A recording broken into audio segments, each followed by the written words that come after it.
This weekend, the Tennessee Volunteers are taking on number 1 Alabama Crimson Tide. They both had a successful weekend because of their wins. The Alabama Crimson Tide misses no days when it comes to practice. The players practice indoors to avoid any mess-ups because of the rain.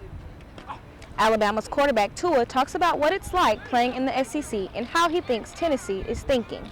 When you're playing in the SEC, regardless, I mean, it's difficult. I mean, everyone is capable of beating you. Everyone is good. Everyone is well coached. But I also think that when you're coming off a win, let's say Tennessee, when you're a team like that where you lose in the beginning and then you're starting to find who you are, because against Georgia, I mean, they hung in there, to halftime. I mean, they come off a win.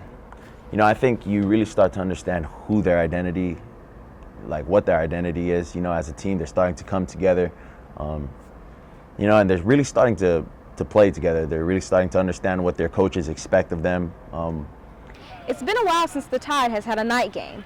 Players feel that night games gives them a lot of energy to feed off of. Terrell Lewis says he is excited to be in the atmosphere again. I'm excited just to be in that kind of atmosphere, being out again.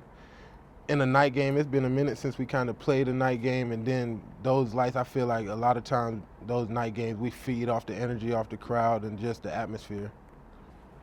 Night games are always fun, and the players think so too.